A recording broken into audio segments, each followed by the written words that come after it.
Di kesempatan pagi hari ini kita panjatkan syukur kepada Allah Subhanahu wa taala.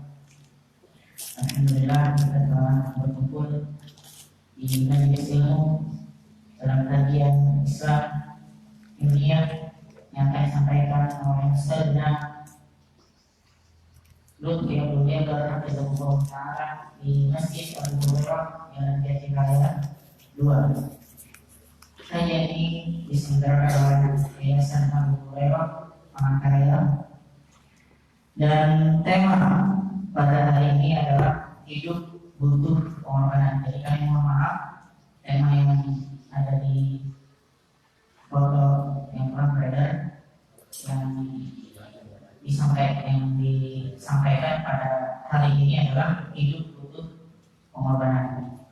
Yang insya Allah Ta'ala kajian pada hari ini kita mulai dari jam 9 sampai 10.30 dengan penyampaian materi sampai jam 10, dan insya Allah kita lakukan sesi tanya jawab 30 menit ke depan.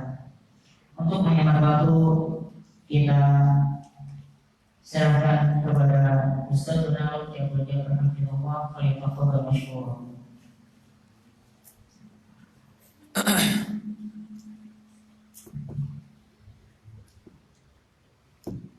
Bismillahirrahmanirrahim. Assalamualaikum warahmatullahi wabarakatuh.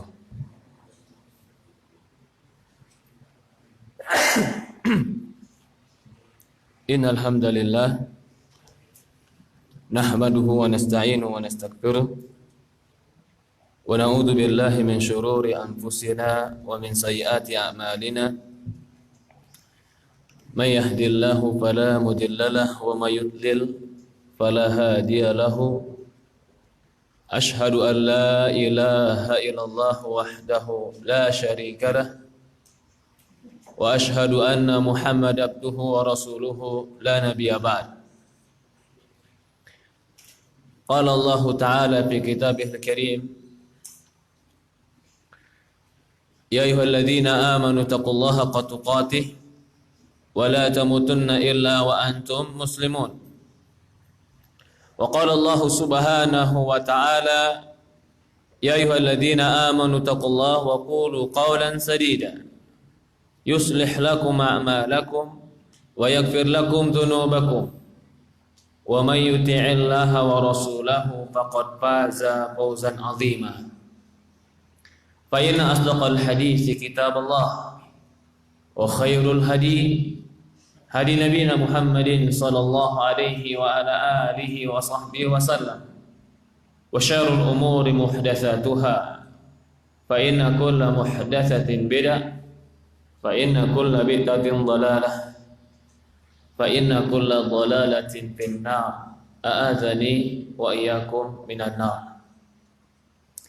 Alhamdulillah, pertama-tama kita panjatkan puja dan puji syukur kita hanya kepada Allah Subhanahu wa taala Rabbul alamin, serta salawat dan salam kepada baginda Nabi kita Muhammadin sallallahu alaihi wa ala alihi wa sahbihi wasallam, kepada keluarganya, kepada para sahabatnya, juga orang-orang yang mengikuti dan mencintainya ila yaumil qiyamah. Ikhwanu fiddin rahimani rahimakumullah wa akhwatu fillah yang dimuliakan dan dirahmati oleh Allah Subhanahu wa taala. Alhamdulillah, di hari ini Allah Subhanahu wa taala pertemukan kita kembali dalam majelis ini, dalam majelis ilmu, yang kita memohon kepada Allah Subhanahu wa taala agar Allah jadikan perkumpulan ini menjadi sebuah ibadah dan tercatat sebagai amal soleh di sisi Allah Subhanahu wa taala. Ikhwanu fiddin rahimani rahimakumullah, alladzina jahadu fina lanahdiyannahum subulana. Kata Allah Subhanahu wa taala, alladzina jahadu fina, dan orang-orang yang jahadu, berjuang, fina, di jalan kami, lanahdiyannahum subulana, pasti kami akan berikan mereka hidayah untuk berada di atas jalan-jalan kami. Rasulullah SAW mengatakan bahwa kata Rasulullah SAW, al-mujahidu man jahada nafsahu wal muhajiru man hajara ma nahallahu an. Kata Rasulullah SAW dalam riwayat Ahmad dan yang lainnya disahihkan kepada ulama Ibnu Majah. Kata Rasulullah SAW, al-mujahid, orang yang berjuang adalah jahada nafsahu, orang yang berjuang melawan dirinya. Wal muhajir, orang yang hijrah adalah man hajara ma nahallahu an, orang yang memboikot, orang yang berhijrah itu adalah orang yang meninggalkan apa-apa yang Allah larang untuk dia. Ikhwanu fiddin rahimani rahimakumullah. Allah mengatakan laqad khalaqnal insana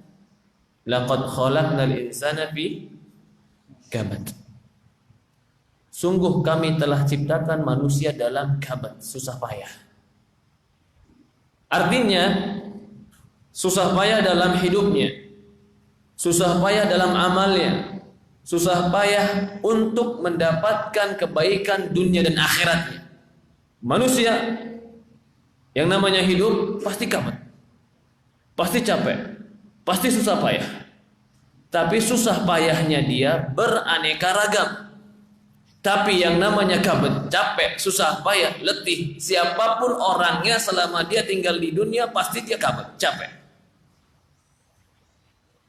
Sesiapapun orangnya selama dia manusia dan tinggal di dunia pasti dia harus berjuang dalam kehidupannya. Pasti ada pengorbanan dalam hidupannya. Tapi masalahnya untuk apa dia berjuang dan kemana perjuangan hidupnya. Ada orang yang berjuang dalam hidupnya hanya untuk dunia.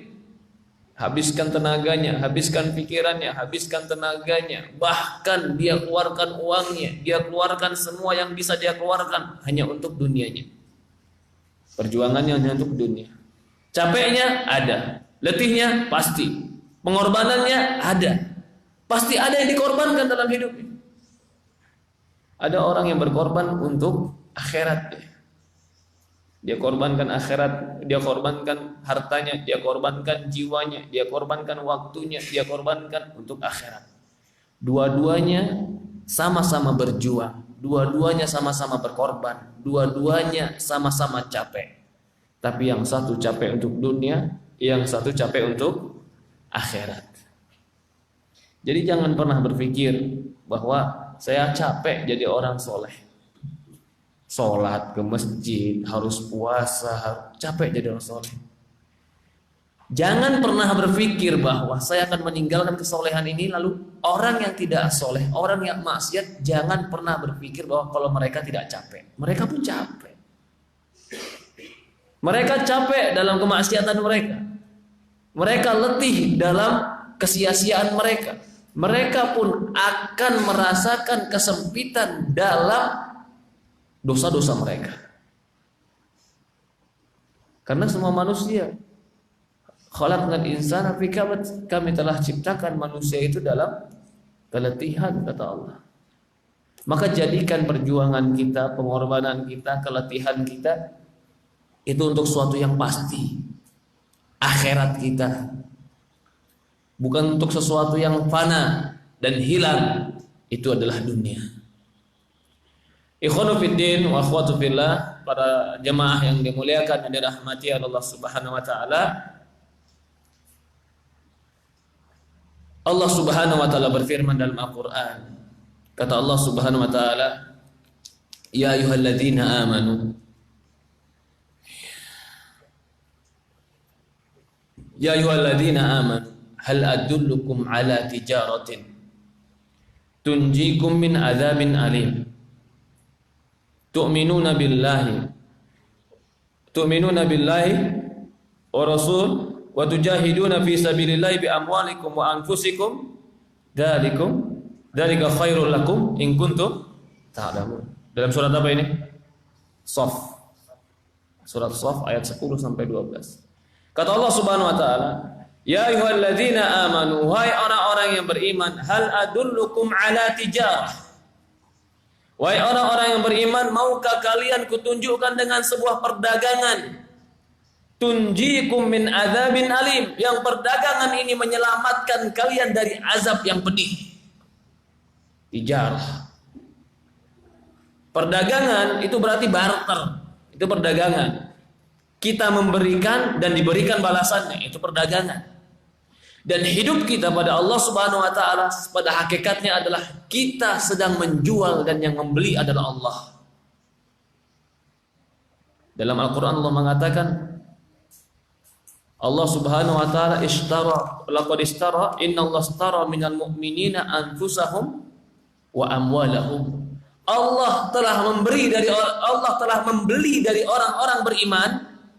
Apa yang Allah beli dari orang-orang beriman? Anfusahum wa amwalahum. Diri mereka dan harta mereka Allah beli. Bi anna lahumul jannah yuqatiluna fi sabilillah. Dibayar dengan surga oleh Allah Subhanahu wa taala. Jadi pada hakikatnya kita ini sedang berdagang. Yang ngejual kita, yang beli Allah. Hal adullukum ala tijaratin tunjikum min adzabin alim tu'minuna billahi wa rasuli wa tujahiduna fi sabilillah. Apa perdagangannya? Perdagangan yang menyelamatkan kita. Perdagangan yang menyelamatkan kita adalah tu'minuna billahi wa rasul. Berimanlah kepada Allah dan Rasul. Wa tujahiduna bi amwalikum wa anfusikum. Dan berkorbanlah kalian. Bersungguh-sungguhlah kalian. Bi amwalikum wa anfusikum. Dengan harta kalian dan dengan jiwa kalian. Dzalika khairul lakum. Itu lebih baik bagi kalian. Maka pada hakikatnya hidup kita ini adalah perjuangan untuk melakukan amalan-amalan menuju Allah Subhanahu wa taala. Semua perjuangan kita, semua yang kita lakukan, Allah Subhanahu wa taala akan bayar semuanya dengan surga. Capek kita, letih kita, ibadah kita, kesabaran kita, Allah Subhanahu wa taala, innallaha astaral mu'minina bi anfusihim wa amwalihim. Allah yang memberikan, innallaha astaral minal mu'minina anfusahum wa amwalahum. Allah akan beli dari orang-orang beriman jiwa dan harta mereka. Ikhwanu fiddin wa akhwatu fillah rahimani rahimakumullah. Maka orang beriman akan mempersiapkan perdagangan ini. Perdagangan yang tidak akan pernah merugi. Apa yang kita kasih? Apa yang kita jual? Yang kita jual adalah amal kita, diri kita. Kepada siapa kita menjualnya? Kepada Allah. Dengan apa Allah bayar? Dengan surga. Inilah ketika suatu sahabat radhiyallahu an, kata Rasulullah SAW, maukah kalian menjual diri kalian untuk taat kepada Allah dan Rasulnya? Maukah kalian? Kata Rasul kepada sahabat, ya Rasulullah, apa yang harus kami lakukan? Tijarah, perdagangan. Perdagangan apa ya Rasulullah? Perdagangan bahwa kalian harus beramal dan menjual diri kalian untuk Allah Subhanahu wa taala. Maka kata para sahabat, ini adalah perdagangan yang menguntungkan ya Rasulullah.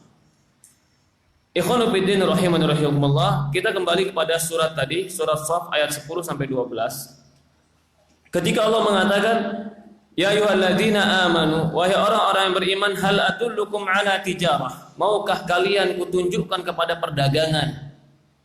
Perdagangan antara kita dan Allah. Tunjikum min adzabin alim. Yang perdagangan ini menyelamatkan kalian dari azab yang pedih. Allah yang membeli, kita yang menjual. Yang dibeli Allah adalah amal kita. Yang dibeli Allah adalah harta kita. Yang dibeli Allah adalah usaha dan perjuangan kita menuju Allah. Lalu kata Allah Subhanahu wa taala, tu'minuna billahi wa rasul. Kalian beriman kepada Allah tu'minuna billahi wa rasul, dan kalian beriman kepada Allah dan Rasul. Wa tujahiduna fi sabilillahi bi amwalikum wa anfusikum, dzalikum khairul lakum in kuntum ta'lamun. Dan kalian berjihad di jalan Allah Subhanahu wa taala dengan harta kalian, dengan jiwa kalian. Ya, kita bacakan ayatnya pada surat Shaf. Ya ayyuhalladzina amanu hal adullukum ala tijaratin tunjikum min adzamin alim tu'minuna billahi wa rasulih wa tujahiduna fi sabilillahi bi amwalikum wa anfusikum dzalikum khairul lakum in kuntum ta'lamun. Wahai orang-orang yang beriman, maukah kalian kutunjukkan dengan perdagangan yang menyelamatkan kalian dari azab Allah? Kalian beriman kepada Allah dan Rasulnya, dan kalian tujahidun, berjuang fi sabilillah, di jalan Allah. Dengan apa berjuangnya? Bi amwalikum wa anfusikum, dengan harta kalian dan jiwa kalian. Dzalikum khairul lakum in kuntum ta'lamun. Itu lebih baik bagi kalian jika kalian mengetahuinya. Yaghfir lakum dzunubakum wa yudkhilkum jannatin tajri min tahtiha al-anhar. Allah akan ampuni kalian dan Allah akan memasukkan kalian ke dalam surga-surga yang mengalir di bawahnya sungai-sungai. Wa masakin thayyibatan fi jannati adn, dan tempat tinggal yang baik di dalam surga-surga Aden. Dzalikal fawzul azim. Itulah kesuksesan, kemenangan yang agung. Jadi orang yang sukses, orang yang perdagangan akhiratnya sukses. Tapi orang yang perdagangan akhiratnya bangkrut, walaupun perdagangan dunianya dia sukses, tetap dikatakan bangkrut. Jadi kesuksesan sebenarnya adalah orang yang sukses akhiratnya. Bagaimana bisa sukses akhiratnya? Dia melakukan perdagangan dan dia tujahiduna bi amwalihim wa anfusihim.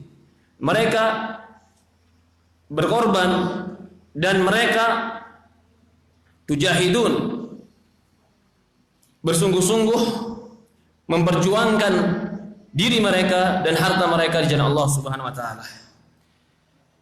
Para hadirin jemaah ikhwanu fiddin rahimani rahimakumullah. Hidup itu adalah perjuangan. Perjuangan apa? Kata Allah begini, tujahiduna fi sabilillah bi amwalikum.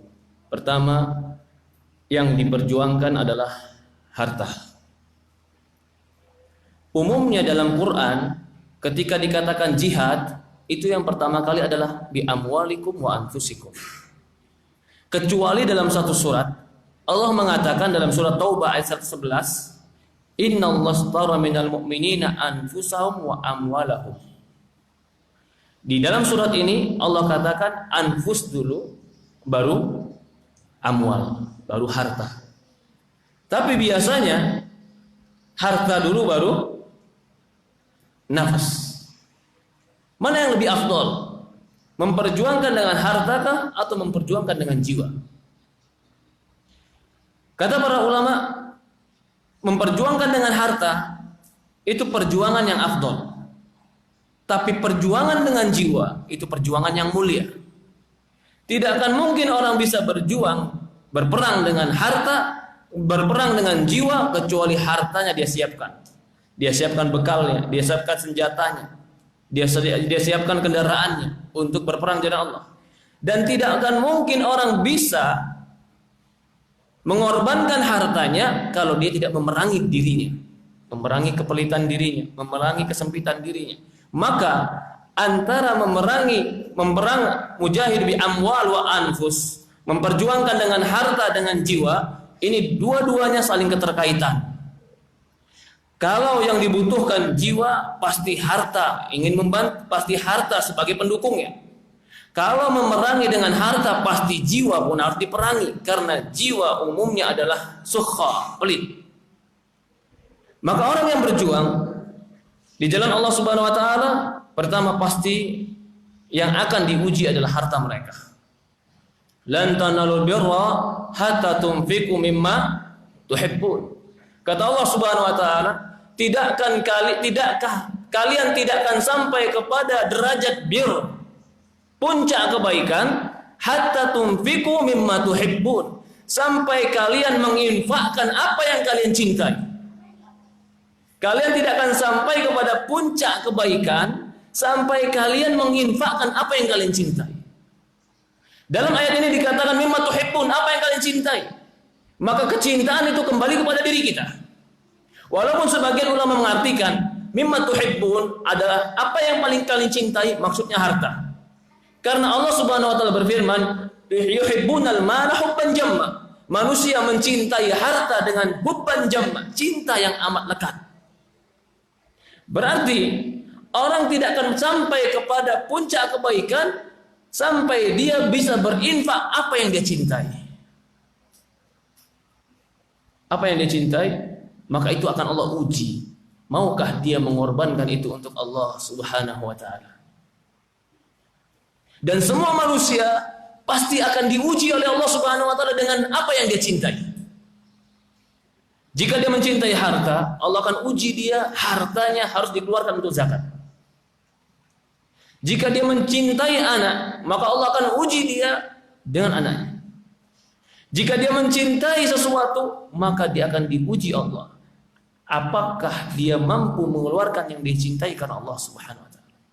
Maka itu orang yang beragama dan beriman kepada Allah, dia akan selalu diuji dengan kecintaan.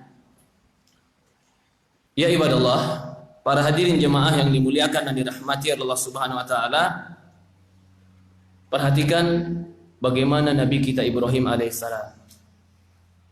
Nabi Ibrahim alaihissalam, Nabi Allah, orang yang paling dekat dengan Allah. Bahkan dikatakan Khalilullah, kekasih Allah Subhanahu wa taala. Apa yang Allah uji dengan dia? Allah uji dia dengan Allah Subhanahu wa taala tidak berikan dia anak kecuali setelah tua. Dia berdoa kepada Allah, Rabbi habli minas solihin. Ya Allah, anugerahkan aku anak yang soleh. Berapa lama dia berdoa kepada Allah supaya diberikan anak soleh? Puluhan tahun, kata para ulama. Puluhan tahun. Sebagian riwayat mengatakan dalam sejarah Nabi Ibrahim berdoa kepada Allah untuk diberikan anak sampai akhirnya Allah berikan dia anak ketika usia dia 70 tahun. Qalat inni imraati akhir. Sampai dia bilang, ini istriku akhir. Mandul, enggak punya anak. Apa? Allah Subhanahu wa taala buktikan doanya. Istrinya Hajar, istrinya ketika itu berusia 60 tahun, maka Allah Subhanahu wa taala berikan dia anak. Yang pertama kali anak keluar dari dia, anak dari Hajar. Hajar itu istri keduanya. Anaknya bernama Ismail. Dalam sebuah riwayat dikatakan, mengapa Nabi Ibrahim alaihissalam memiliki Hajar? Karena ketika itu Sarah sudah merasa bahwa dia tidak punya anak. Maka Sarah memiliki teman akrabnya Hajar. Kata Sarah, ini Hajar nikahi. Menikahlah Ibrahim dengan Hajar. Ternyata Hajar, ibunda Hajar hamil. Sebuah riwayat mengatakan begitu hamilnya Hajar, Sarah mulai timbul rasa cemburu. Aku belum hamil, Hajar baru nikah sudah hamil. Maka Ibrahim bawalah Hajar yang jauh dariku. Ya subhanallah. Akhirnya Ibrahim dapat wahyu dari Allah untuk membawa Hajar bersama anaknya Ismail ke Mekah. Begitu sampai di Mekah, lahir Ismail sudah lahir, ternyata Sarah pun hamil. Keluarlah siapa? Ishak. Keluarlah Ishak. Ini anak yang puluhan tahun ditunggu oleh Nabi Ibrahim alaihissalam. Ismail itu ditunggu Nabi Ibrahim alaihissalam puluhan tahun. Bahkan ketika sudah tua baru Nabi Ibrahim mendapatkan Ismail. Tapi apa yang Allah inginkan dari Ismail? Ketika Ismail sudah mulai besar, falamma balagu ashuddahu. Ketika Ismail sudah mulai asyuddah. Asyuddah itu berarti sudah mulai tamyiz, sudah mulai agak besar. Kami berikan dia anak. Falamma balagu ashuddahu, ketika anak ini sudah mulai besar, kami katakan kepada Ibrahim, kami mimpikan dia bahwa Ibrahim memimpi agar menyembelih anak, dan dia mengatakan, ya bunai, wahai anakku, inni ara fi manam an atbahuk. Wahai anakku, aku bermimpi aku melihat dalam mimpiku aku menyembelih. Madza tara? Apa pendapatmu? Perhatikan kata anaknya Ismail. Qala rabbi if'al ma tu'mar satajiduni insyaallah minas sabirin. Maka dia berkata, ya Allah, lakukan apa yang Allah perintahkan. Satajiduni insyaallah minas sabirin. Engkau akan mendapatkan aku insyaallah termasuk orang-orang yang sabar. Ibrahim falamma tallalil jabin, ketika Ibrahim sudah meletakkan Ismail di bawah, para ulama menyebutkan bahkan sembelihan pisaunya sudah diletakkan di lehernya Ibrahim. Nadainahum, kami panggil mereka. Ya Ibrahim, qad sadaqta ru'yak. Wahai Ibrahim, engkau telah membenarkan wahyu. Akhirnya Allah ganti dengan bid'ahin azim, dengan seekor kambing yang besar. Perhatikan kisah ini. Kisah Nabi Ibrahim alaihissalam. Ketika dia mencintai anaknya yang ditunggu-tunggu, Allah uji anaknya supaya dia menyembelih anaknya. Untuk apa? Agar Allah memperlihatkan keimanan apakah Ibrahim membenarkan firman Allah. Apa yang dia korbankan? Anak. Apa yang dia perjuangkan? Anaknya. Ketika itu ditanya kepada anaknya, anaknya mengatakan, ya abati if'al, bapak aku lakukan. Ya subhanallah. Bapak yang taat dan anak yang taat. Bapaknya ketika diperintahkan oleh Allah Subhanahu wa taala, tidak ada dalam benak orang tuanya atau benak dalam Ismail mengatakan apa syariatnya, apa faedahnya, masuk akal atau tidak. Enggak. Dia katakan if'al, lakukan ya Allah. Lakukan ya Bapakku. Satajiduni insyaallah minas sabirin. Engkau akan dapatkan aku dalam keadaan orang-orang yang sabar. Begitu betul-betul sudah ingin dilakukan oleh Ibrahim, lalu Allah Subhanahu wa taala katakan, qad sadaqta ru'yak. Engkau telah membenarkan mimpimu. Yang Allah inginkan adalah bukti apakah sudah membenarkan firman Allah atau belum. Apa yang menjadi bukti dan saksinya? Anaknya dia sembelih. Perintah Allah itu ujian bagi Ibrahim. Begitupun kita pun akan diuji oleh Allah Subhanahu wa taala. Apa yang Allah uji dengan kita? Allah uji kita dengan perintah. Allah enggak memerintahkan kita menyembelih anak, tidak. Karena Allah tahu kita tidak akan mampu itu. Bahkan Allah akan tahu kalau kita disuruh menyembelih anak pasti kita banyak komentar. Kenapa? Apa hikmahnya? Allah tidak menyembelih, tidak memerintahkan kita cuma menyembelih anak. Allah cuma memerintahkan kita menyembelih seekor kambing. Ya subhanallah. Seekor kambing yang menjadi syariat Islam agar kita menyembelihnya. Kalau seandainya kambing saja kita sayang untuk mengeluarkan duitnya, bagaimana kalau yang datang perintah kepada kita adalah sembelih anak? Ya subhanallah. Padahal hidup ini perjuangan. Hidup ini pengorbanan. Yang dikorbankan adalah amal kita. Yang diperjuangkan adalah menuju Allah Subhanahu wa taala. Ikhwanu fid din rahimana rahimakumullah. Ini yang pertama. Dalam ayat ini Allah mengatakan, hal adullukum ala tujahiduna fi sabilillah bi amwalikum wa anfusikum. Maka berjihadlah kalian di jalan Allah, berjuanglah kalian di jalan Allah bi amwalikum, dengan harta kalian. Jadikan harta kita sebagai alat untuk berjuang menuju Allah. Yang kedua, wa anfusikum, berjuanglah kalian dengan diri kalian. Berjuang dengan diri, kata para ulama, Ibnu Qayyim menyebutkan bahwa perjuangan dengan diri itu jihadul anfus, jihad nafs. Itu ada 4 keadaan. Berjihad dengan diri ada 4 keadaan.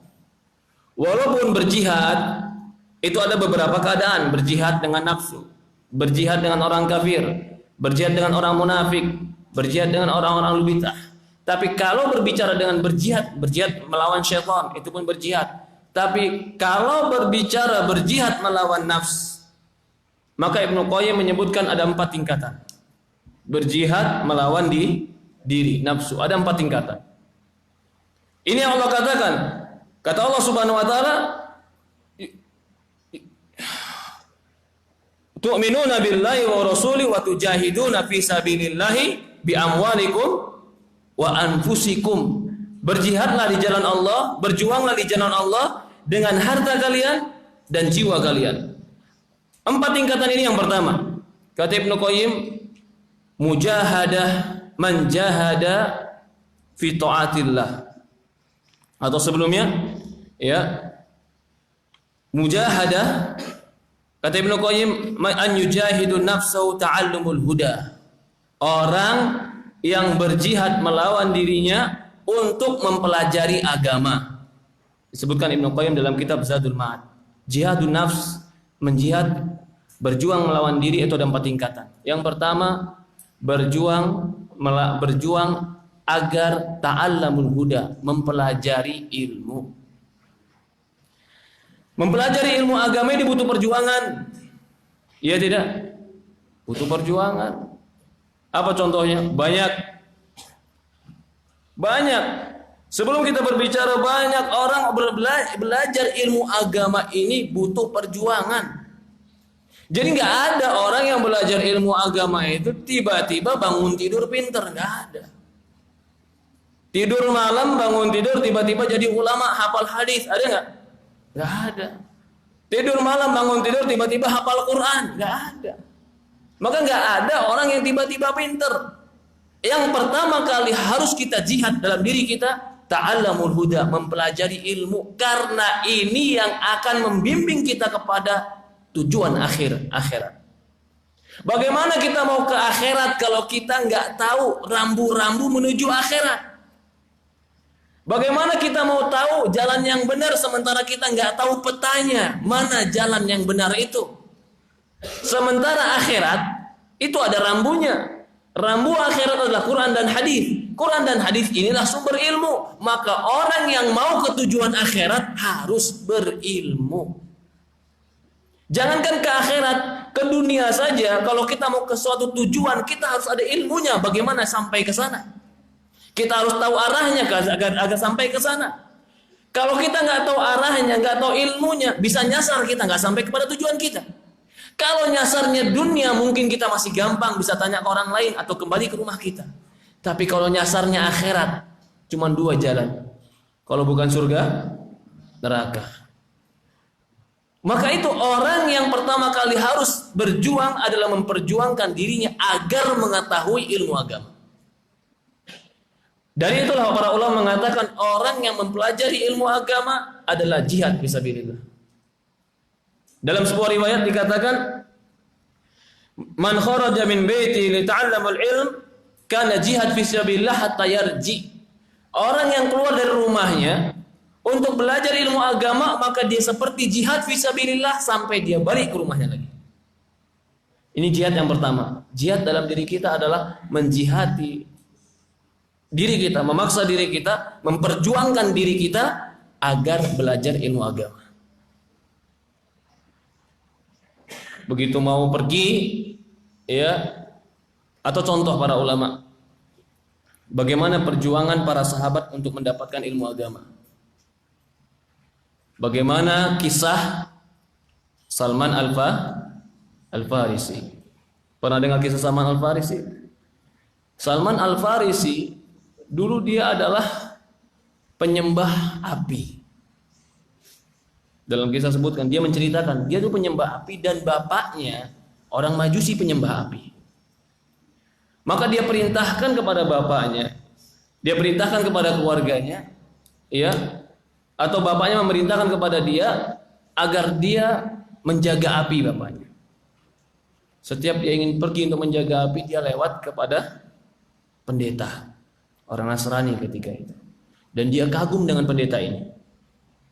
Maka dia belajar dengan pendeta ini. Setiap dia belajar dengan pendeta ini, bapaknya marah.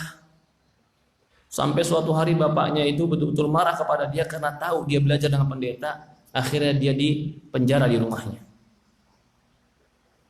Ketika dia dipenjara di rumahnya, dia katakan kepada pendeta, nanti kalau ada kafilah, ada rombongan yang ingin pergi, maka kabari aku.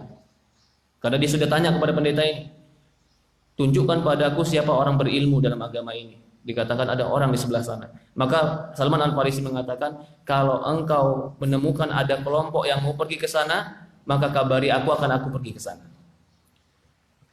Akhirnya dalam perjalanannya Salman Al-Farisi radhiyallahu an pergi, lari dari rumah bapaknya untuk mencari hidayah dan menuntut ilmu agama. Sampailah dia kepada seorang pendeta, belajar di situ, dan pendeta ini pun akan mati karena tuanya. Sampai Salman mengatakan, kalau engkau mati, kepada siapakah engkau wasiatkan aku belajar? Maka pendeta yang kedua mengatakan, pergilah ke si fulan, dia adalah orang yang berpegang dengan ilmu. Maka matilah orang pertama ini, pergilah dia ke pendeta yang berikutnya. Sampai pada pendeta berikutnya dia pun bertanya, kalau seandainya engkau mati, kepada siapa aku belajar? Sampai sebuah kisah dikatakan, pendeta mengatakan, akan keluar seorang nabi. Akan keluar seorang nabi di daerah yang berbatu hitam dan berpohonan dengan pohon-pohon kurma. Yang diinginkan adalah kota Madinah. Maka Salman Al-Farisi itu dari Faris. Faris itu daerah Iran, Persia. Daerah Persia. Akhirnya dia pergi sampai suatu hari dia dijadikan budak oleh orang lain. Padahal tadinya dia adalah tokoh, pemimpin, bapaknya tokoh agama Majusi di Persia. Sampai akhirnya dia menjadi budak dan dia dibawa oleh tuannya ke kota Madinah. Ketika dia masuk kota Madinah, dia mulai sadar. Kata dalam hatinya, ini kota yang disebutkan oleh pendeta. Kota yang berbatu bergunung hitam dan dipenuhi dengan pohon kurma. Bergetar hatinya. Dia sudah menyangka bahwa ini kota yang disebutkan oleh pendeta. Sampai suatu hari, Salman Al-Farisi disuruh tuannya untuk naik ke atas pohon kurma. Ketika di atas pohon kurma, dia mendengar ada orang bercerita tentang Nabi telah datang. Gemetarlah di atas pohon kurma sampai dia hampir terjatuh. Lalu dia mengatakan, siapakah tuan itu?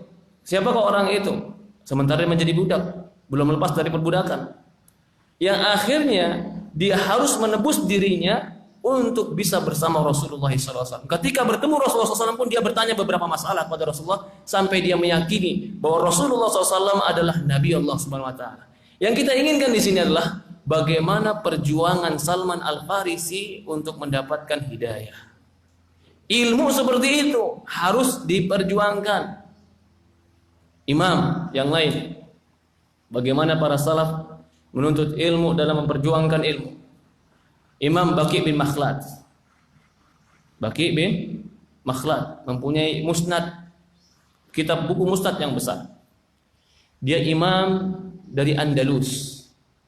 Andalus itu sekarang daerah Spanyol. Daerah Spanyol samping dekat Eropa, sebagian Eropa. Ujung dari Afrika. Baqi bin Makhlad mendengar bahwa ada ulama besar di Baghdad yang memiliki ribuan hadis. Maka Baqi bin Makhlad pun datang dan pergi ke Baghdad. Siapa ilmu ulama ini yang didatangi? Imam Ahmad.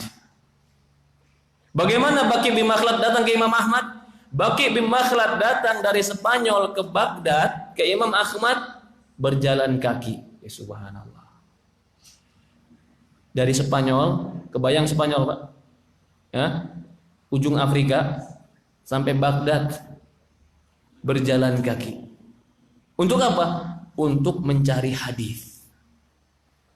Kita ada nggak yang jalan kaki datang ke sini? Nggak ada. Masih naik motor, alhamdulillah. Berjalan kaki melintasi benua.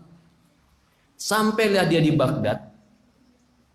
Ketika itu di Baghdad dia duduk di majelis seseorang ulama. Maka dia tanya di situ, di kota ini bagaimana menurutmu tentang Imam Ahmad bin Hanbal? Maka ulama itu mengatakan, jangan kau tanya tentang Ahmad bin Hanbal, karena aku yang ditanya tentang dia. Artinya dia itu ulama besar, jangan tanya tentang dia. Baqi bin Makhlad di kota Baghdad mencari Imam Ahmad dalam menuntut ilmunya. Begitu bertemu dengan Imam Ahmad, dia mengatakan, ya Imam Ahmad, aku mencari hadis darimu. Baqi bin Makhlad tidak tahu bahwa Imam Ahmad ketika itu sudah dilarang mengajar. Gak boleh ngajar lagi di Baghdad. Terlarang mengajar di Baghdad. Maka Baqi bin Makhlad mengatakan, aku datang dari negeri yang jauh ingin belajar padamu. Kata Imam Ahmad, tidak boleh. Imam Ahmad dilarang oleh raja ketika itu mengajar dikarenakan fitnah tentang khalqul Quran, tentang kalamullah makhluk atau ghairu makhluk. kalam Allah itu, Al-Quran itu makhluk atau bukan makhluk. Maka kalau begitu bagian makhluk mengatakan, kalau begitu aku akan datang setiap hari ke sini dan aku akan datang ke rumahmu bagaikan tukang minta-minta. Tukang minta-minta. Setiap hari Baqi bin Makhlad datang ke rumah Imam Ahmad dengan penampilan seperti tukang minta-minta. Tapi bukunya selalu diletakkan di sini. Setiap hari dia ketok pintu Imam Ahmad, masalah artinya minta. Orang yang melihat dari jauh menyangka bahwa dia tukang minta-minta. Ternyata betul, tapi yang dia minta adalah hadis. Setiap dia masuk ke rumah Imam Ahmad diceritakan 1-2 hadis. Maka dia menulis 1-2 hadis lalu pulang. Begitulah kerjaan dia berbulan-bulan, setiap hari datang ke rumah Imam Ahmad untuk mencatat 1-2 hadis. Karena dia datang dari Andalus untuk datang ke Baghdad untuk mengambil hadis dari Imam Ahmad radhiyallahu rahimahullah ta'ala. Sampai akhirnya suatu hari Imam Ahmad sudah diizinkan mengajar lagi. Maka ketika Imam Ahmad sudah diizinkan mengajar lagi, Baqi bin Makhlad suatu hari pernah tidak hadir karena sakit. Biasa dia hadir selalu paling depan. Ketika dia tidak hadir, maka Imam Ahmad berkata dan bertanya pada murid-muridnya, mana Baqi bin Makhlad? Dikatakan dia sedang di rumahnya, sedang sakit. Datanglah Imam Ahmad kepada rumah Baqi bin Makhlad dan menjenguk Imam Baqi bin Makhlad. Disitulah Imam Ahmad mengatakan, dialah sebaik-baiknya muridku. Ini perjuangan seorang menuntut ilmu. Imam Ibnu Qayyim mengatakan bahwa yang pertama kali harus diperjuangkan adalah belajar ilmu agama. Para sahabat, ada kisah sahabat lagi. Para sahabat radhiyallahu anhum, suatu hari ada seorang sahabat mendengarkan sebuah hadis. Dia sahabat Rasulullah. Dia mendengar hadis, tapi hadis ini tidak dia dengar dari Rasulullah. Dia mendengar dari seseorang yang mendengar dari sahabat. Maka sahabat ini ingin memastikan kebenaran hadis yang dia dengar. Dia bertanya kepada orang yang mengabarkan padanya, dari mana engkau tahu hadis ini? Dari sahabat fulan, sekarang dia ada di Mesir. Maka dia persiapkan barangnya dari Madinah untuk pergi ke Mesir, perjalanan sebulan. Sampai Mesir, dia cuma tanya satu hadis. Betulkah engkau dengar hadis ini dari Rasulullah SAW? Dia katakan betul.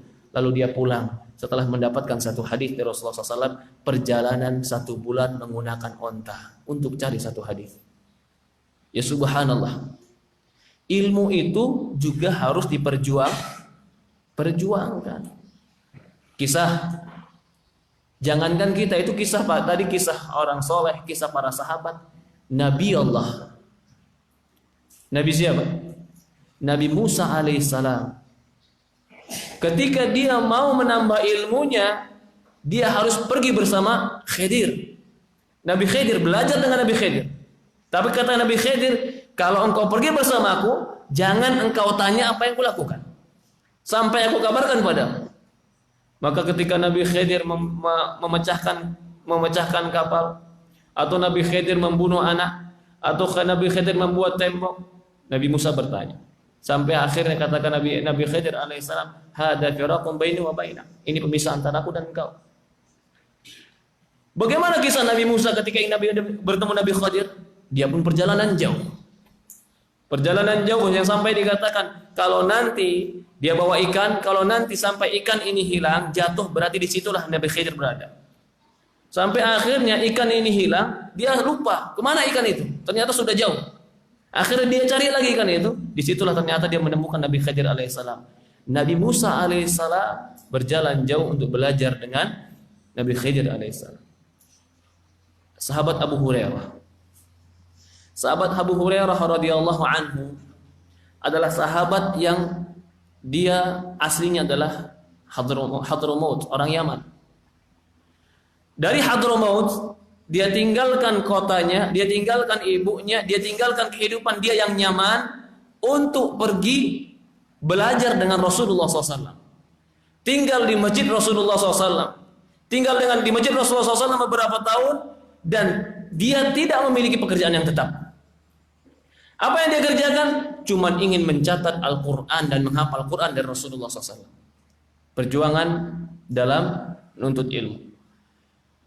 Beberapa kali kisah, bukan sekali 2 kali. Beberapa kali kisah Abu Hurairah radhiyallahu an, dia kelaparan. Sampai suatu hari dia terjatuh di masjid, Sampai orang-orang menyangka dia gila dan dibangunkan orang lain dengan kakinya. Kum, bangun. Kelaparan. Sampai dia dianggap gila. Kata Abu Hurairah, aku bukan gila. Aku lapar. Lapar kan sampai pingsan. Bahkan suatu hari Abu Hurairah radhiyallahu an, karena laparnya dia pun keluar. Karena lapar ingin menuntut ilmu. Bukan berarti dia nggak bisa kerja, bukan dia nggak mau kerja, karena dia ingin menyibukkan dirinya dengan ilmu. Tapi dengan itu, dengan perjuangan dia, dengan kesungguhan dia, 4 tahun berguru dengan Rasulullah SAW, dia menjadi sahabat yang paling banyak meriwayatkan hadis. 5.000 lebih hadisnya. Abi Hurairah radhiyallahu anhu. Yang pertama kali perjuangan adalah perjuangkan dalam diri kita ilmu agama. Jadi kalau kita belajar, apa sih gangguan zaman sekarang perjuangan kita, Pak? Ada nggak kita belajar ilmu agama sampai lapar? Nggak ada. Yang kita perjuangkan sekarang adalah kemalasan kita. Ya tidak? Itu yang kita perjuangkan. Terkadang syaitan membisikkan, buat apa sih engkau ta'lim? Di rumah aja lah, yang penting kau baik. Buat apa sih engkau pergi ke sana? Juga nanti bisa dengar rekamannya. Buat apa sih engkau ke sana? Nanti saja ustadz yang lain. Begitu datang ustadz yang lain, nanti saja ustadz yang lain lagi. Begitu datang ustadz yang lain, nanti saja ustadz yang lain. Kapan? Begitu sudah mau berangkat, nggak jadi. Kenapa? Sibuk. Ya subhanallah. Ternyata perjuangan kita sekarang itu adalah diri kita. Bagaimana kita mau tahu jalan rambu menuju surga kalau kita nggak pernah belajar? Maka itu Rasul mengatakan, man salaka tariqan yaltamisu fi ilm, sahalallahu lahu bihi tariqan ila jannah. Barang siapa yang menempuh jalan menuntut ilmu, Allah mudahkan dia menuju surga. Karena ilmu itu rambu menuju surga. Kalau dia sudah tahu rambunya, sudah tahu arahnya, sudah tahu jalannya, mudah dia berjalan. Tapi kalau dia nggak tahu rambunya, nggak tahu arahnya, dan nggak tahu bagaimana cara jalannya, bisa tersesat dia. Maka itu orang yang belajar agama adalah orang yang dimudahkan oleh Allah Subhanahu Wa Taala menuju surga. Ini kata Ibnu Qayyim, jihad yang pertama adalah jihadun nafs li ta'allumul huda, agar mempelajari ilmu agama. Jihad lawan diri kita, paksa diri kita, perjuangkan diri kita, korbankan diri kita untuk belajar ilmu agama. Jadikan belajar ilmu agama ini sebuah ibadah yang mulia. Sebagian orang bangga dengan ibadah sholat malam, atau sebagian orang senang dengan ibadah puasa, atau sebagian lagi lapang dirinya, bahkan dia merasa nyaman dirinya ketika sedekah. Kita katakan benar, sholat malam ibadah, puasa ibadah, sedekah ibadah, tapi ingat, menuntut ilmu pun ibadah yang besar. Bahkan terkadang bisa lebih besar daripada hanya sedekah dengan harta. Ayat yang pertama kali turun dari Allah Subhanahu wa taala. Surat apa? Iqra bismi rabbikal ladzi khalaq. Bacalah. Bacalah berarti belajarlah, karena baca itu kunci daripada ilmu. Pintu ilmu adalah baca. Ayat yang pertama kali perintah kepada Rasulullah SAW adalah Iqra. Baca ya Muhammad. Belajar ya Muhammad. Apa yang dibaca? Apa yang dipelajari? Iqra bismi rabbikal ladzi khalaq. Bacalah dengan nama Allah yang telah menciptakan engkau. Ikhwanu fiddin, rahimani rahimakumullah. Maka belajar ilmu agama ini perlu perjuangkan. Jangan heran kalau banyak yang mengganggu kita dalam menuntut ilmu agama. Mengganggu pertama mungkin dari semangat. Udah berangkat ini. Ya kita pernah cerita udah mau berangkat. Begitu berangkat, tiba-tiba ada gangguan. Udah tekad berangkat. Begitu tekad berangkat, ternyata ban motor kempes. Masya Allah. Sudah selesai, dibenerin, mau berangkat. Udah berangkat sampai taklim, majelis, udah pokoknya anak harus berangkat. Begitu berangkat, duduk. Begitu duduk dekat kipas angin. Masya Allah. Datang jauh-jauh, perjuangan jauh-jauh, ternyata sampai masjid bertapak. Tutup mata sambil bersila. Ya Rabbi, perjuangan tidak? Perjuangan ya. Karena ini ibadah yang mulia. Maka dari itu, ya, jihadun nafs, perjuangan kepada diri yang pertama adalah perjuangkan diri kita untuk memahami agama yang benar. Sebagaimana para sahabat, sebagaimana para ulama berjuang untuk mendapatkan ilmu agama yang benar. Jadi kalau cuma hanya sekedar jalan atau jalan yang mungkin belum diaspal, mau pergi ke mana? Jauh Ustaz taklimnya. Berapa lama? Berapa jauh? Jauh Ustaz, tempat taklim 20 kilo. Jauh, iya jauh. Baqi bin Makhlad datang jalan kaki dari Andalus sampai Baghdad. Masya Allah. Itu berapa ribu kilometer ya, jalan kaki. Sahabat dari Madinah sampai Mesir naik kendaraan untuk cari satu hadis. Berapa jauh gitu. Abi Hurairah dari Yaman sampai Madinah, Hadramaut sampai Madinah, datang ke Rasulullah SAW untuk mencari ilmu agama. Jadi ilmu itu harus diperjuangkan. Udah datang untuk mencari ilmu, perjuangkan untuk memahaminya. Pahami ilmu, karena terkadang orang tidak memperjuangkan untuk memahami ilmu. Pahami ilmu dengan pemahaman yang benar dan pemahaman para sahabat radhiyallahu anhu.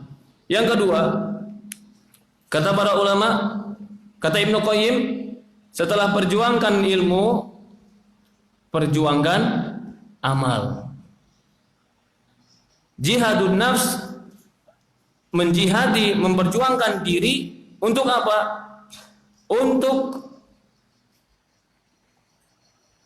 beramal dengan ilmunya. Beramal dengan ilmu itu pun perlu diperjuangkan. Sebagaimana Rasulullah SAW dan para sahabat, mereka berjuang untuk mengamalkan amalan-amalan ibadah mereka. Dalam sebuah hadis Rasulullah SAW mengatakan, atau Aisyah radhiyallahu anha mengatakan, ya Rasulullah, innan nara al-jihadu afdalu amal, afala nujahidu. Ya Rasulullah, kami melihat berjihad itu amalan yang paling afdal. Apakah kami tidak berjihad saja ya Rasulullah? Artinya berperang saja ya Rasulullah. Maka kata Rasulullah SAW, al-jihadu lil mar'ah al-haji wal umrah. Kata Rasulullah SAW, jihad untuk perempuan itu adalah haji dan umroh. Artinya amalan itu adalah jihad. Jihad untuk melawan diri kita. Yang kedua, lawan diri kita untuk perjuangkan diri kita untuk mengamalkan ilmu kita. Usahakan. Tadi pertama perjuangan diri untuk berilmu. Kedua kata Ibnu Qayyim, perjuangan diri untuk beramal. Kalau ilmu tidak diamalkan, maka akan kosong. Kalau amal tanpa ilmu, maka akan salah. Tapi harusnya seorang beramal dengan ilmunya. Ilmu harus diperjuangkan, amal harus amal juga harus diperjuangkan. Sebagaimana Rasulullah SAW mengatakan dalam sebuah hadis, atau Allah Subhanahu Wa Taala berfirman dalam Al-Quran, alladzina jahadu fina lanahdiyannahum subulana. Dan orang-orang yang bersungguh-sungguh di jalan kami akan berikan mereka petunjuk pada jalan kami. Artinya bersungguh-sungguh dalam beramal. Dalam sebuah hadis Rasulullah SAW, bagaimana Rasulullah SAW memperjuangkan amalnya. Ketika suatu hari Rasulullah SAW salat malam yang panjang. Ketika dia salat malam yang panjang, Aisyah radhiyallahu anha mengatakan, sampai kaki Rasulullah SAW tatafattar qadamah, sampai kaki-kaki Rasulullah SAW pecah dan mengeluarkan bengkak dan mengeluarkan darah. Maka Aisyah radhiyallahu mengatakan, ya Rasulullah, bukankah engkau telah diampuni dosamu yang telah lalu dan akan datang? Kata Rasulullah SAW, apa akuna abdan syakura? Bukankah aku harus menjadi hamba yang bersyukur? Rasulullah SAW berjuang untuk beramal sampai kakinya bengkak. Para sahabat radhiyallahu anhu, dalam sebuah riwayat dikatakan, Rasulullah mengatakan dalam sebuah hadis, kata Rasulullah SAW dari Anas bin Malik radhiyallahu anhu, idza taqarraba al-'abdu ila shibrin, inna Allah ta'ala qala, man 'ada li waliyan faqad adantu biharb. Kata Allah Subhanahu wa taala, barang siapa yang memusuhi waliku, maka aku izinkan untuk diperangi. Aku umumkan peperangan untuk dia. Wa ma taqarraba ilayya 'abdun bisyibrin ahabbu ila mimma aftaradtu alaih. Tidak ada amalan hamba yang mendekatkan padaku yang paling ku cintai seperti apa yang kuwajibkan untuk dia. Wa ma yazalu 'abdi yataqarraba ilayya binawafil hatta uhibbah. Tidaklah seorang hamba mendekatkan diri padaku sampai aku mencintainya. Fa idza ahbabtu kuntu sam'u alladhi yasma'u bih, wa basaru alladhi yubsiru bih, wa yaduhu allati yabtishu biha, wa rijluhu allati yamshi biha. Fa in sa'alani la'utiyannah, la in sa'adani la'uidannah. Wa ma taraddadtu an syai'in ana fa'iluhu taraddudi an nafsil mu'min yaqra'ul maut wa ana aqra'u masa'ah. Kata Allah Subhanahu wa taala, tidaklah seorang hamba yataqarraba ilayya bisyibrin, berusaha mendekatkan diri padaku dengan sejengkal, maka atau mata qaraba ilayya 'abdi bisyai'in, tidaklah seorang hamba mendekatkan diri kepadaku dengan sesuatu yang paling kucintai sebagaimana dia mendekatkan diri kepadaku dengan sesuatu yang wajib. Wa ma yazalu 'abdi yataqarraba ilayya binawafil hatta uhibba. Tidaklah seorang hamba selalu mendekatkan diri padaku sampai aku mencintainya. Jika aku mencintainya, aku akan menjadi pendengarannya dengan dia mendengar. Aku menjadi penglihatannya dengan dia melihat. Aku menjadi tangannya dengannya dia menyentuh. Aku menjadi kakinya dengannya dia melangkah. Jika dia meminta, aku kabulkan. Jika dia meminta perlindungan, aku akan lindungi. Dan tidak ada kebimbanganku untuk melakukan sesuatu sebagaimana kebimbanganku untuk mencabut nyawa seorang muslim. Karena seorang membenci kematian dan aku harus melakukan itu. Rawahu Bukhari. Ikhwanu fiddin rahimani rahimakumullah. Seorang muslim harus mujahadah memperjuangkan amalnya. Kalau kita sudah berilmu, tahu ilmu agama kita, maka praktekkan. Tahu bahwa laki-laki sholat berjamaah wajib ke masjid. Apa kata Rasulullah SAW? Kata Rasulullah SAW, "Lau ya'lamu ma fihima la tauhuma walau habwa." Kata Rasulullah SAW, kalau seandainya mereka tahu keutamaan sholat isya dan sholat subuh berjamaah, la tauhuma walau habwa, mereka akan mendatangi masjid walaupun merangkak. Merangkak ke masjid perjuangan bukan? Perjuangan. Bagaimana para sahabat radhiyallahu anhum, mereka melakukan perjuangan dalam ibadah. Bahkan sebagian mereka dalam ibadahnya mereka betul-betul berusaha keras untuk bisa melakukan ibadah. Rasulullah SAW dalam sebuah riwayat pun dikatakan ketika Rasulullah SAW sholat malam, para sahabat, ada seorang sahabat yang ikut berjamaah bersama Rasulullah SAW. Ketika Rasulullah SAW sholat, Rasulullah membaca Al-Baqarah. Maka sahabat menyangka Rasulullah SAW akan selesai dengan Al-Baqarah. Ternyata Rasulullah SAW menyambung dengan Al-Imran. Maka sahabat ini pun menyangka Rasulullah SAW akan selesai dengan Al-Imran. Ternyata Rasulullah SAW menyambung dengan An-Nisa. Maka para sahabat ini mengatakan, sampai terbetik di hatiku kejelekan. Apa itu kejelekannya? Aku ingin duduk dan meninggalkan Rasulullah SAW. Rasulullah SAW dalam sholatnya 1 rakaat membaca Al-Baqarah, Al-Imran dan An-Nisa. Mujahadah, bersungguh-sungguh dalam amal, berjuang dalam amal. Di antara berjuang dalam amal adalah berjuang mujahadah, bersungguh-sungguh menerapkan ilmu yang kita pahami. Kalau kita sudah tahu ilmu itu adalah ini halal dan itu haram, maka pegang teguh ilmu tersebut. Jangan ilmu hanya sebagai tulisan, tapi jadikan ilmu sebagai amal. Yang berikutnya kata Ibnu Qayyim, perjuangan melawan diri adalah perjuangan mendakwahkan. Perjuangan mendakwahkan ilmu tersebut. Ini pun perjuangan dalam diri.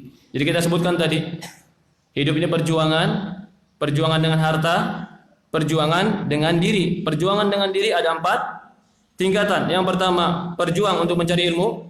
Yang kedua, berjuang untuk mengamalkan ilmu. Yang ketiga, berjuang untuk mendakwahkan ilmu, kata Ibnu Qayyim. Karena dakwah ini perjuangan. Karena dakwah ini jihad. Rasulullah mengatakan al-jihadu, jihad itu adalah antakuna kalimatullahi ya'ulya. Jihad itu adalah kalian menjadikan kalimat Allah itu tinggi. Itu orang berjihad. Jadi apapun cara yang kita gunakan untuk menjadikan kalimat Allah tinggi, maka itu berjihad. Dan zaman sekarang untuk menjadikan kalimat Allah Subhanahu wa taala tinggi itu dengan dakwah. Karena sudah ada di zaman sekarang kita ini tidak ada jihad dengan pedang. Maka ketika kita berdakwah, berarti kita termasuk orang berjihad. Mengajak orang kepada kebaikan itu termasuk berjihad. Allah Subhanahu wa taala berfirman dalam Al-Qur'an, "Ya ayuhan nabi, jahidul kuffara wal munafiqina waghlud 'alaihim." Wahai nabi, berjihadlah melawan orang-orang kafir dan orang-orang munafikin, waghlud 'alaihim, dan keraslah kepada mereka. Para ulama menyebutkan tentang ayat ini, jihadlah kepada orang kafir dan orang munafik, maksudnya berjihad dengan orang munafik bukan berjihad dengan pedang, tapi berjihad dengan orang munafik adalah berjihad dengan dakwah. Maka orang yang berdakwah di jalan Allah ini adalah jihad. Maka itu Allah Subhanahu wa taala berfirman, "Wa man ahsanu qawlan mimman da'a ila Allah." Siapakah yang lebih baik perkataannya dibanding orang-orang yang mengajak dakwah kepada jalan Allah? Ketika kita katakan berdakwah itu adalah jihad, jangan dipikir bahwa yang berdakwah itu hanya orang berbicara. Tidak, kita semua bisa mengambil bagian daripada dakwah. Memfasilitasi dakwah, menyebarkan dakwah, lalu juga menolong dakwah. Itu pun dikatakan dakwah. Di zaman Rasulullah SAW siapa yang berdakwah? Rasulullah. Apakah para sahabat tidak dikatakan berdakwah? Berdakwah. Ali bin Abu Thalib, Utsman bin Affan membantu dakwah Rasulullah dengan hartanya. Khadijah istri Rasulullah membantu Rasulullah dakwah dengan hartanya. Umar bin Khattab membantu Rasulullah SAW membantu dakwah Rasulullah SAW dengan kehormatannya. Abu Bakar As-Siddiq membantu Rasulullah SAW dengan apa yang dia bisa untuk bantu Rasulullah SAW. Rasulullah berdakwah, tapi para sahabat membantu dakwah Rasulullah SAW. Maka itu pun dikatakan berdakwah. Berdakwah ini termasuk jihad fisabilillah, dan ini yang harus diperjuangkan. Berdakwah di jalan Allah. Bahkan Allah Subhanahu wa taala berfirman, kata Allah Subhanahu wa taala selain ayat yang kita bacakan tadi, ud'u ila sabili rabbika bil hikmati wa mau'izatil hasanah wajadilhum billati ya ahsan. Kata Allah Subhanahu wa taala, berdakwalah ke jalan Allah bil hikmah, dengan cara yang baik, wa mau'izatil hasanah, dengan nasihat yang baik, wajadilhum billati ya ahsan, dan debatlah mereka dengan cara yang terbaik. Allah perintahkan ud'u, berdakwahlah kalian. Apa yang kita ajak dalam dakwah ini? Yang kita ajak dalam dakwah ini adalah mengajak kepada tauhid. Qul hadi sabili, katakanlah ini jalanku, ini dakwahku. Ad'u ilallahi ala basirah, aku mengajak manusia kepada Allah di atas ilmu. Ana wa man ittaba'ani, aku dan orang-orang yang mengikuti, dan kami bukan termasuk orang-orang musyrikin. Dakwah ini mengajak kepada Allah. Dakwah ini mengajarkan manusia sadar dan kembali kepada Allah. Dakwah ini mengembalikan manusia kepada Al-Quran dan hadis. Inilah dakwah. Bukan dakwah ini mengajak manusia kepada kelompok, kepada pemahaman pemikiran tertentu, kepada orang tertentu, atau kepada sekte tertentu. Tidak, dakwah ini mengajak orang kembali kepada Allah. Maka ini jihad yang terbesar. Ini perjuangan yang terbesar, perjuangan yang harus dijuangkan oleh seorang muslim. Jika ini ada pada seorang muslim, ketahuilah, syaitan akan mengganggu dan akan memecah belah. Bagaimana caranya supaya dakwah kita tidak satu? Banyak cara syaitan menggembosi agar dakwah ini tidak berkembang. Dalam sebuah hadis, Rasulullah mengatakan, fa inna syaitan, sesungguhnya syaitan telah putus asa agar diibadah yang disembah. Walakin tahrish bainakum, akan tetapi syaitan akan mengadu domba di antara kalian. Maka itu hati-hati. Jangan dakwah kita dihancurkan dengan sesuatu yang tidak urgen. Contohnya apa? Contohnya dakwah sama, dakwahnya sama, tujuannya sama. Pecah kenapa? Cuman masalahnya ngadain di masjid kamu atau di masjid aku. Kalau di masjid kamu aku nggak mau.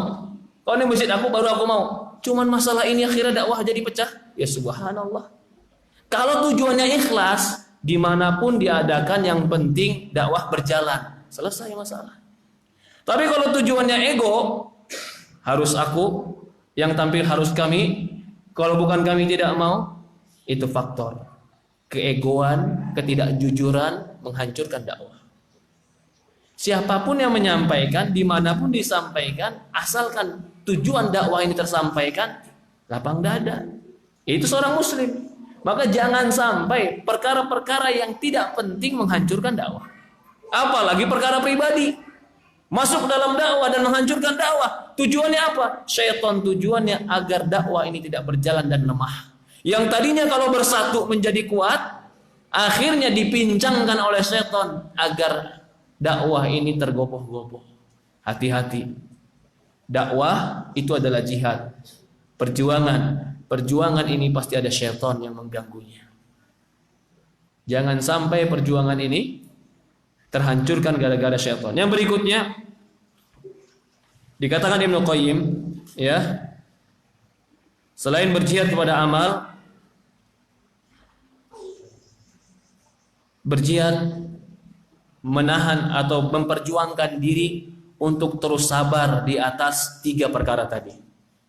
Sabar di atas ilmu, sabar di atas amal, sabar di atas dakwah. Sabarkan diri untuk istiqomah. Perjuangkan diri untuk sabar dan istiqomah. Istiqomah untuk terus di atas kebaikan ini.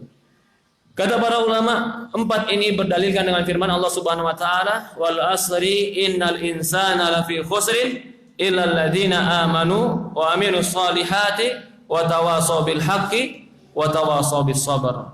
Kata para ulama, dalilnya adalah wal asr.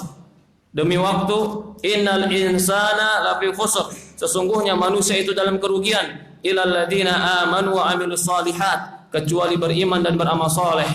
Wa tawasaw bil haqq, dia berwasiat untuk kebenaran. Wa tawasaw bis sabr, dan dia berwasiat untuk kesabaran. Orang yang berilmu lalu mengamalkan ilmunya dan mendakwakan ilmunya, sabarlah di atas agama ini. Rasulullah mengatakan, sayati zaman as-sabir ala dini ka qabdil ala jamrah. Kata Rasulullah SAW, akan datang dalam agama ini orang yang sabar dalam agamanya, orang yang berpegang teguh dalam agamanya bagaikan orang pegang bara api. Kalau kita sudah belajar, kita akan mempraktekkan ilmu kita, bahkan mungkin kita ajak orang kepada ilmu ini, maka akan ada resiko yang besar bagi kita. Sabar.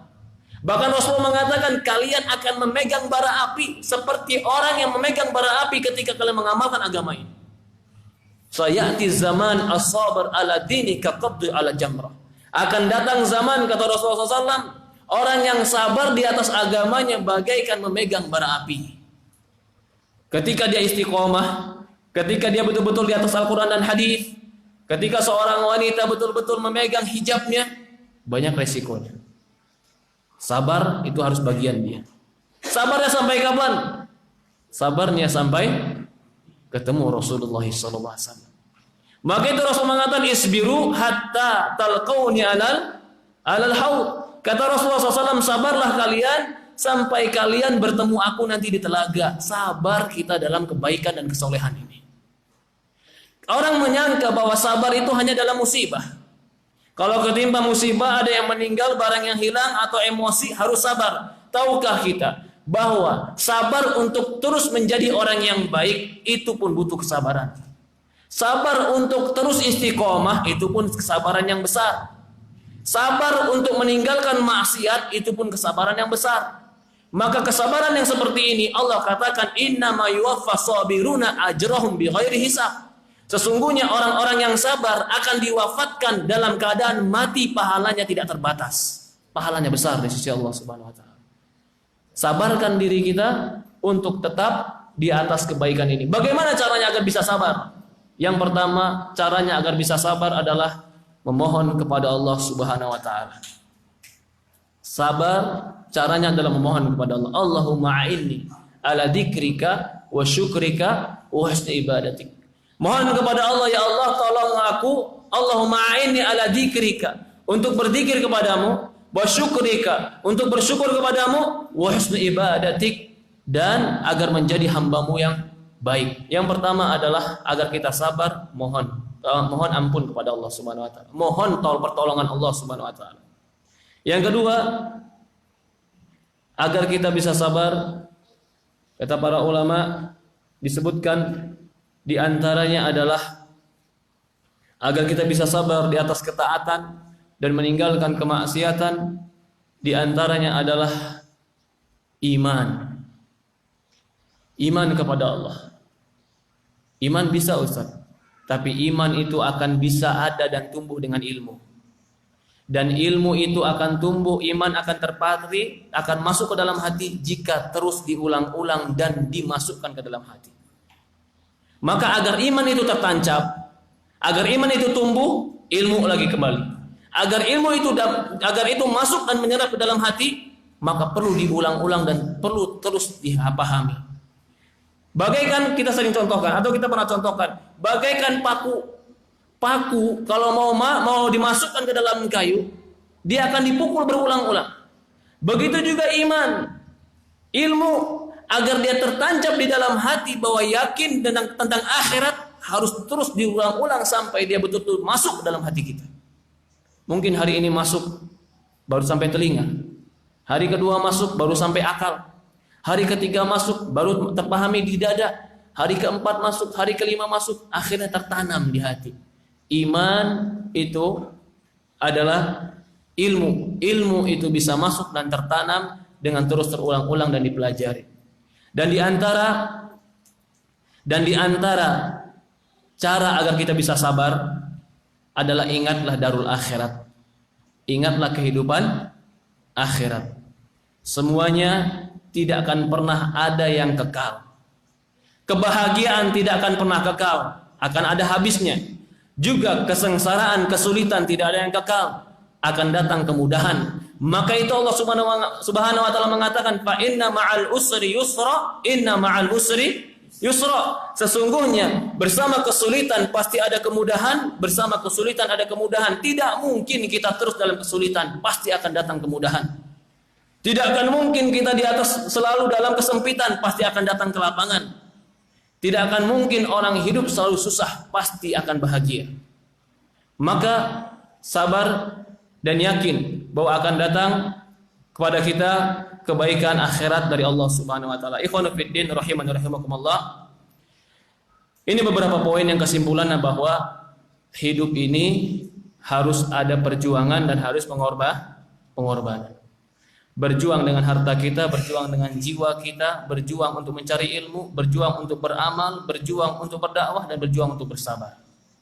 Kalau ini yang kita lakukan, maka Allah Subhanahu wa taala mengatakan, in tansurullaha yansurkum wa yutsabbit aqdamakum. Kata Allah Subhanahu wa taala, jika kalian menolong Allah, yansurkum, Allah akan tolong kalian, wa yutsabbit aqdamakum, dan Allah Subhanahu wa taala akan mengokohkan langkah-langkah kalian. Kapan Allah kokohkan langkah kita? Kalau kita menolong Allah Subhanahu wa taala. Bagaimana menolong Allah? Menolong agama Allah. Bagaimana menolong agama Allah? Sebarkan dakwah tauhid dan bantu dakwah Allah Subhanahu wa taala. Ikhwanu fiddin rahimani rahimakumullah. Maka seorang muslim dia harus tetap istiqomah, tetap harus memperjuangkan ilmunya dan memperjuangkan amalnya. Allah musta'an.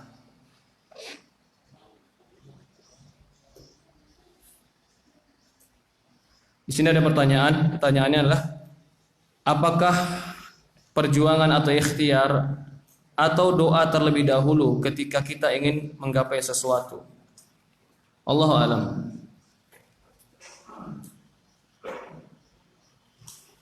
Antara ikhtiar dan doa ini satu kesatuan yang tidak bisa dipisahkan.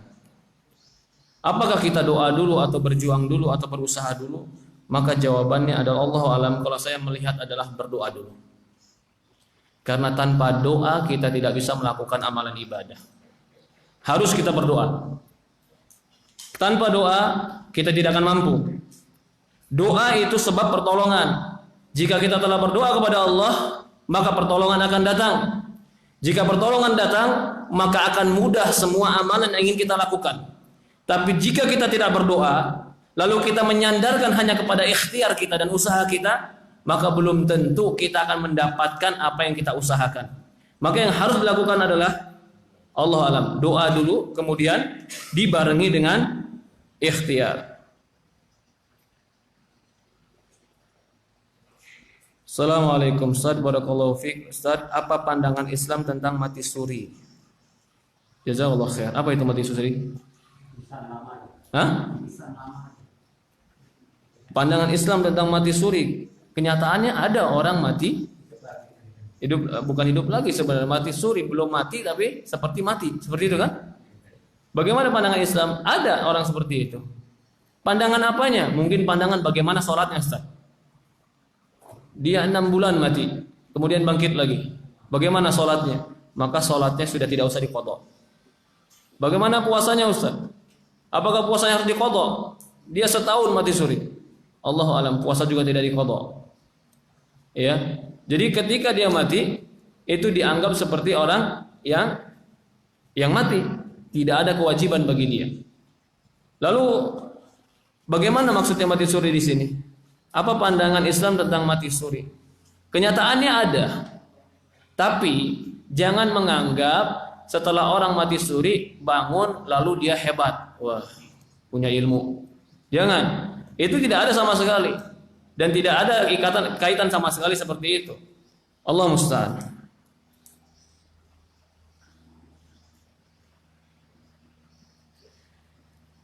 Bolehkah berdakwah di tempat umum seperti kafe dengan bertujuan untuk merangkul anak muda agar cinta dengan Islam? Perhatikan. Kata Allah Subhanahu wa taala, "Inna fi dzalika dzikra liman kana lahu qalbu wa alqa sam'a wa huwa syahid." Perhatikan ayat ini. Inna fi dzalika la dzikra. Inna fi dzalika dzikra. Sesungguhnya Quran ini, kisah Quran ini dzikra, peringatan, pelajaran. Bagi siapa? Liman kana lahu qalb. Bagi mereka yang punya hati.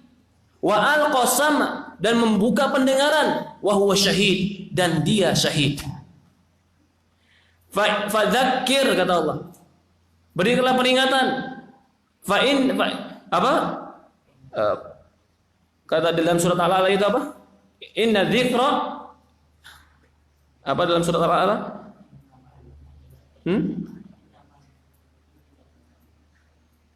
Inna fa'ati dzikra.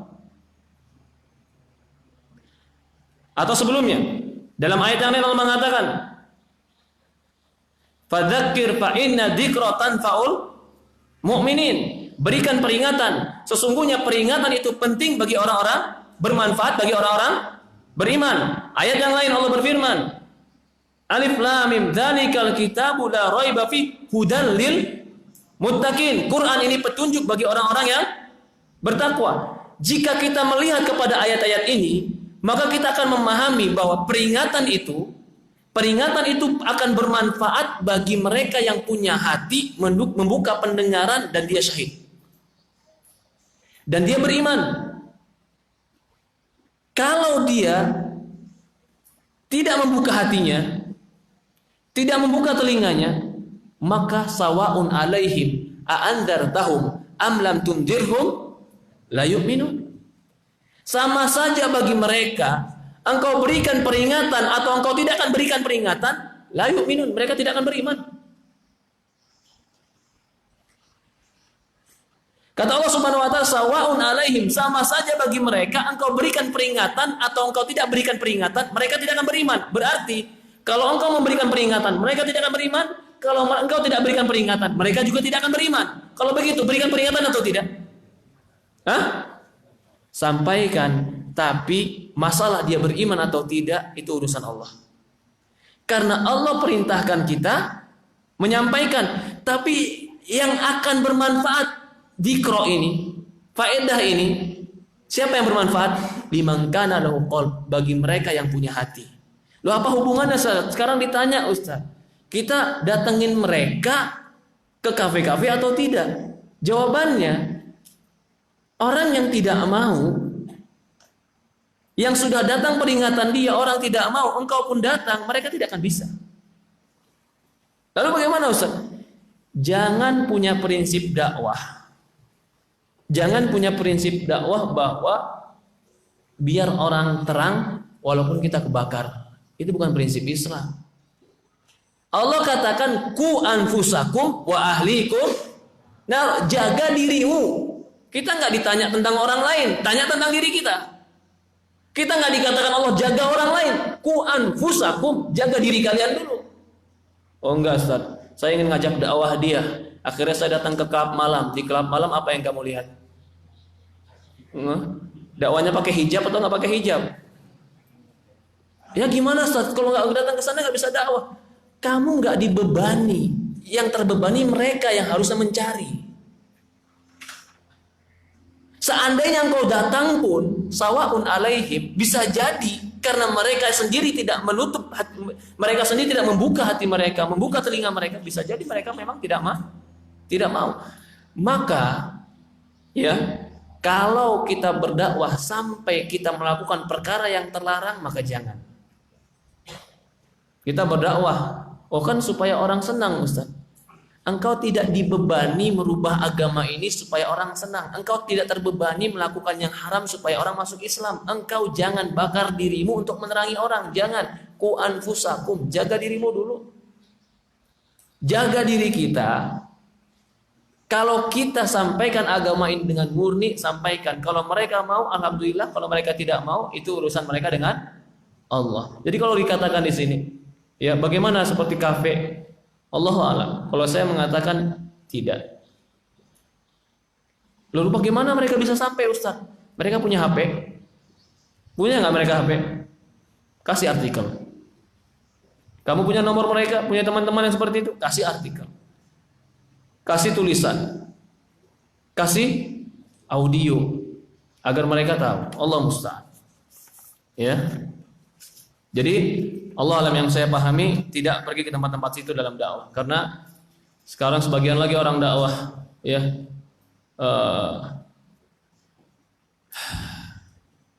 dakwah itu pada hakikatnya mengajak manusia agar tidak lalai dan agar fokus kepada Allah. Itu dakwah kan? Dan Rasulullah SAW melakukan itu bukan dalam dakwahnya. Bukan dakwah itu bahkan melalaikan orang dari Allah. Tidak. Dakwah melalaikan orang dari Allah bagaimana? Ya sudah, dia bikin acara-acara tertentu dengan tujuan dakwah. Tapi acara-acara tersebut tidak dibenarkan oleh Islam. Itu bukan tujuan dakwah. Kita tidak boleh merubah Islam dan syariat Islam dengan alasan agar orang bisa masuk Islam. Tidak. Contoh lah, ya udah Ustaz, kalau sholat subuhnya mereka kan, kalau saya katakan sholat subuh di masjid kan susah Ustaz. Apalagi sholat subuhnya jam 4 pagi. Ya udahlah, biar mereka senang mau masuk Islam, saya bolehkan Ustaz sholat subuh jam 7 pagi. Kenapa? Hikmah biar mereka masuk Islam. Benar apa salah? Kan hikmah biar orang bisa mau masuk Islam. Jawabannya apa? Engkau tidak punya hak merubah agama. Engkau cuma menyampaikan yang sudah ada.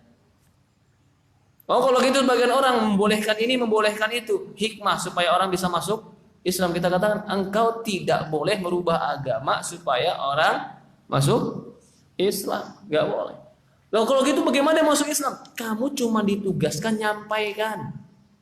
Yang milih siapa? Dia mau ikut, ya alhamdulillah. Dia tidak mau ikut, ya pilihan dia. Tapi Allah katakan sampaikan agama yang murni ini dengan baik. Itu saja tugas kita. Tugas kita cuma menyampaikan, bukan merubah.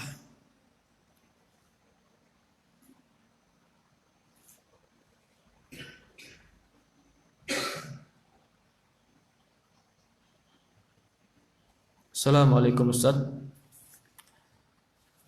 Waalaikumsalam warahmatullahi wabarakatuh. Hidup itu pengorbanan. Sekarang ana sedang berjuang untuk mentaati Allah. Betul. Pengorbanan dan perjuangan. Kita harus berjuang untuk terus taat kepada Allah. Tetapi terkadang ana terjerumus secara tidak sengaja. Dalam kesendirian ana.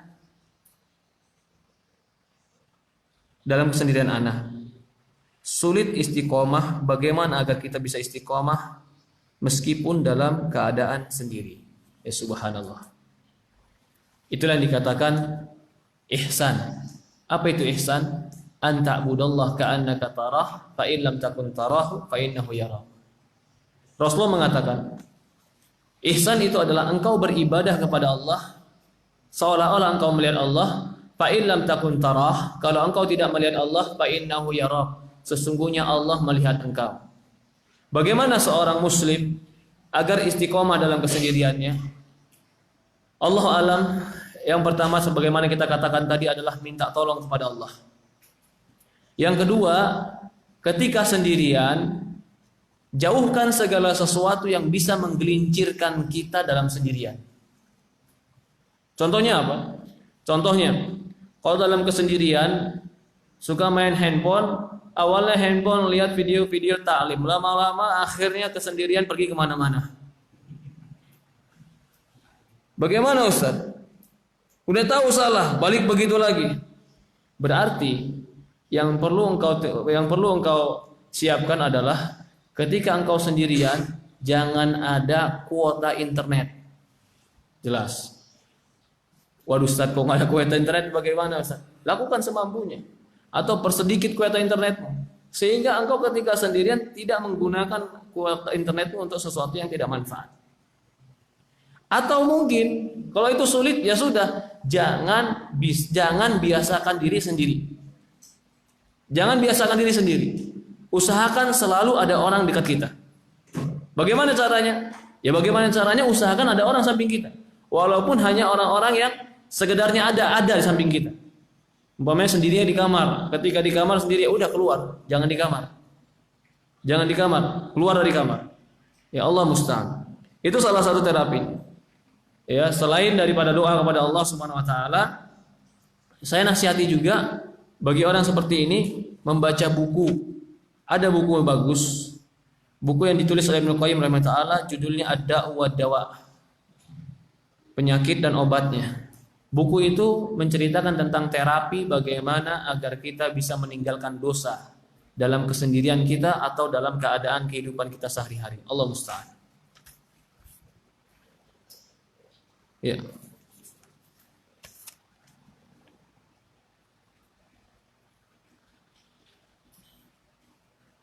Bagaimana status harta yang diperoleh dari usaha yang halal tapi dari modal yang haram? Maka yang haram Allahu a'lam. Sebagian ulama mengatakan ini termasuk yang berkembang dari yang haram, maka ada bagian haramnya. Tapi sebagian mengatakan tidak, yang haram itu adalah modalnya, maka hasil dari usaha dan kembangnya tetap halal. Lalu bagaimana caranya? Maka keluarkan yang modal itu, sedikit demi sedikit keluarkan yang haramnya, sisakan yang halal. Maka itu pun akan menjadi halal. Allah musta'an. Karena usahanya halal, dan ini yang benar. Selama usaha itu halal, maka dia tetap menjadi halal. Yang haramnya bagaimana Ustaz? Yang haram dikeluarkan sedikit demi sedikit. Kalau bisa seluruhnya langsung dikeluarkan. Bagaimana membuang harta dari hasil yang haram? Membuang harta dari hasil yang haram, bagaimana caranya? Contoh hasil riba. Maka kalau bisa dihitung dan dikalkulasikan, harta yang haram saya sebesar sekian, maka keluarkan langsung yang bisa dihitung itu. Tapi kalau nggak bisa dihitung dan bercampur antara halal dan haram, maka sedekahlah sebanyak-banyaknya dan semampu kita untuk mengeluarkan yang haram. Sampai kita yakin seolah-olah yang haram sudah keluar semua. Allah musta'an. Bagaimana kalau kita diberi uang dari usaha yang haram? Bagaimana maksud usaha yang haram? Usaha yang haram itu ada yang haram itu adalah zatnya, ada yang haram itu adalah usahanya. Usahanya yang haram dari riba. Bagaimana hasil usaha yang haram? Maka di sini ikhtilaf ulama. Ada barang zat yang haram, ada usaha yang haram. Kalau barang zat yang haram, maka kita tidak boleh menerima zat yang haram. Contoh, ini air minum. Kalian tahu air minum ini saya curi. Lalu saya hadiahkan ke kalian, minum. Ini berarti benda yang haram, benda curian. Maka ini tidak boleh diambil, walaupun yang melakukan curi saya.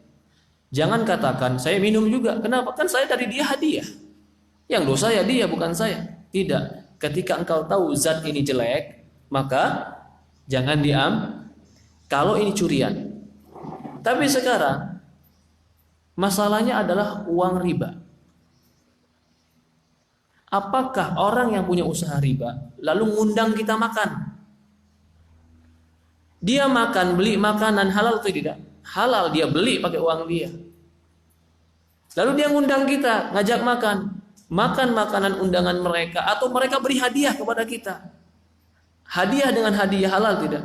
Halal. Kata para ulama, Syekh Utsaimin mengatakan yang saya pahami, kalau hadiah seperti ini, maka yang kedua ini halal untuk kita dan haram untuk dia. Al-itsmu ala mubashir, dosa bagi pelakunya. Apa dalilnya, Ustaz? Rasulullah SAW diundang makan oleh perempuan Yahudi. Sekarang orang Yahudi jelas-jelas makan riba. Tapi Rasulullah SAW tidak mengatakan aku gak mau makan karena kalian riba. Tidak. Karena riba itu usaha dia. Dan itu yang dipertanggungjawab. Adapun dia dengan kita adalah saling menghadiahkan. Maka ada dua perbedaan. Zat yang haram, maka haram walaupun dihadiahkan untuk kita. Usaha yang haram, maka usahanya haram untuk dia, hadiahnya halal untuk kita. Karena al-itsmu ala mubashir. Dosa bagi pelakunya. Ini pahami maksud saya ya? Jadi beda antara zat yang haram dengan perbuatan yang haram. Curi perbuatannya haram, barangnya pun haram.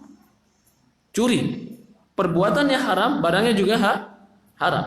Kalau riba, sebagian Allah mengatakan perbuatannya itu haram, usahanya itu haram, tapi ketika dia menghadiahkan kepada orang lain, maka itu berbeda. Ini disebutkan juga Syekh Utsaimin, hampir mirip dengan jawaban ini dalam kitabnya Liqa Babul Maftuh. Jadi intinya, kalau kita dapat hadiah dari orang yang melakukan riba, maka dosa bagi yang membuat ribanya. Allah musta'an. Ya. Ya mungkin ini saja kita sampaikan ya. Sudah jam 10:30. Allah musta'an. Kurang lebih mohon maaf. Subhanakallahumma wa bihamdi, subhanallah ilaha illa anta, nastaghfiruka wa atubu ilaik. Assalamualaikum warahmatullahi wabarakatuh. Astagfirullah.